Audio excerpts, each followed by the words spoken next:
One of the great terrors of literature is its ability to touch a reader's unspoken experience.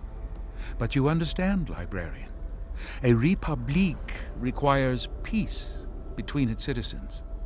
Animal Farm gives voice to bigoted trends we must erase. Its laws separate citizens into different body types, those with 2 legs and 4 legs and wings. It's a short jump from this fiction to realizing that you've never liked the color of your neighbor's skin. This one belongs in a cage. Can you believe that many regard Whitman, the iconic poet of the American Republic?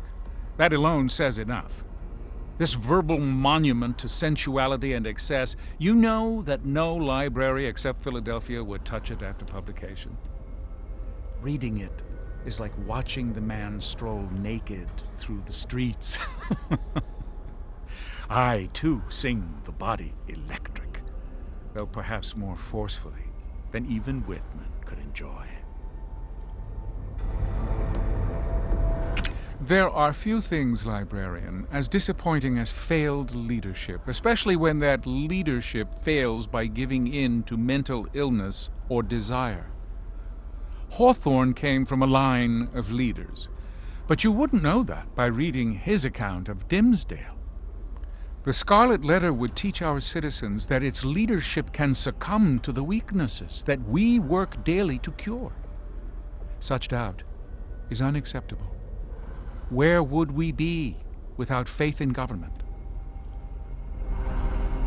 Japan had the sense to try and then fine a translator for dragging this garbage into Japanese. Out there beyond our walls, Lady Chatterley's lover has a reputation as sidekick to hormones in adolescent awakenings. Puberty is a delicate time. We need to cultivate it as a plant in a garden. We cannot teach them control with this floating around. I assure you, we know better than Lawrence.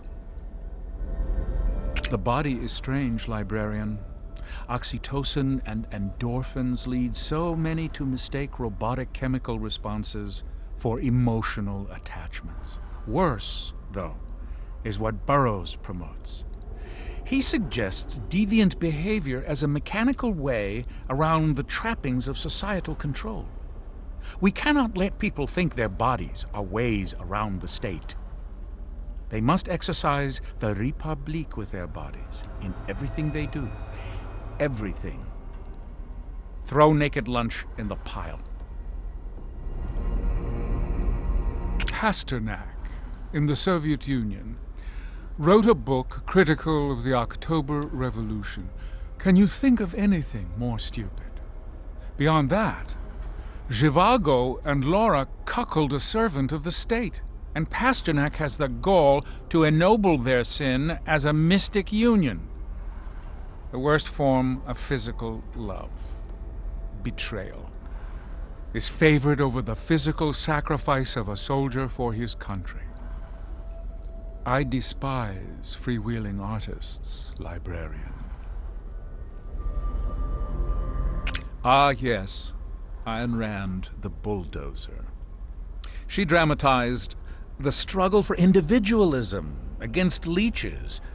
In reality, she abandoned such notions the minute they interfered with her own desires. They were socialist figments, in any case, librarian, not the true power structures that shape our lives. I'm afraid the fountainhead cannot flow, stopped up with so much hypocrisy. Voltaire suffers from the core flaw of satire. He manifests the very villainy he intends to lampoon. Do we want the women in our Republique to believe themselves currency in Voltaire's economy of sexual exchange? Intended or no, this preserves ancient viciousness against women and would justifiably lead half our citizens into unproductive rage. Customs agents across Europe once refused Candide passage. We must persevere where they have relaxed. Salinger, amateur sculptor of teenage angst. In Catcher in the Rye, he forces us to watch Holden flit from school to school. Oh, poor Eo, tormented by Hera's gadfly. When Caulfield realizes that he, not the institutions, beleaguer him the most, he is truly at risk. Our beloved pre-cows must never know their gadflies and ever rely on their Republique to satisfy. We don't need another Mark David Chapman. Ellison, who lets his nameless protagonist vacillate between conforming as an amnesiac of racial disadvantage and recalling all the doors locked by white hands. Belonging versus integrity. This book keeps open and raw such dichotomies, like festering wounds, while preserving an outdated model of social conflict. Invisible man should remain invisible. Illustrating in pointless detail one's sexual perversion does not make for good writing. Miller's Tropic of Cancer is about as sexy as cancer itself. Our beloved pre-cows must never suffer the caustic eruptions of desire this book desires to make possible. Like Innocence Lost, circulated contraband cannot be totally retrieved, but it may be tended. When we remove the object of desire, we erase the possibility for dissent. Salman Rushdie is about as much an idiot as Pasternak, particularly when he waxes political in Midnight's Children. Everyone wants freedom from empire until they must deal with the dolor of life without empire. His liberation of India is a distorted poetic dream. Revolutions happen unknown, except to the prescient few who take the reins. And in our time, those reins are cables that choke undesired information from the public eye. Kafka's Metamorphosis. Best to keep using the German title, Die Verwandlung. We cannot risk cross-contaminating the name of our grand experiment with this simplistic trash. This book portrays the act of transforming one's essence as a vile and isolating experience. Such misinterpretation would burden our children with doubt toward our own ends. Squash this vile bug, librarian. A caterwaul for pulp and glue fetishists. Those bleeding hearts decry book burning, yet fail to cross-check their e-readers. We can alter the digital version with profound sleight of hand. No smoke, no ash, but the effect is the same. And all at a temperature more manageable than Fahrenheit 451. I'll spare you the irony of burning this one, librarian. Technology has done your job for you. Paine is best read as a comedian, librarian. For Paine, constitutions come from rights, charters create chaos, and monarchs require oversight against corruption from all whose interests fall short of the state's well-being. We are beyond constitutions, charters, even monarchs. We are communication itself. These so-called rights of man must not radicalize anyone into thinking otherwise. There are challenges that improve ability, and those that merely prove a person inadequate for the task at hand. By leagues, Ulysses fits the latter category so well, it damn near creates it. It's nonsense without order. Joyce leaves postmodernism unmuzzled, worse than doggerel. To what end should we let our citizens waste the state's energy on this prattle?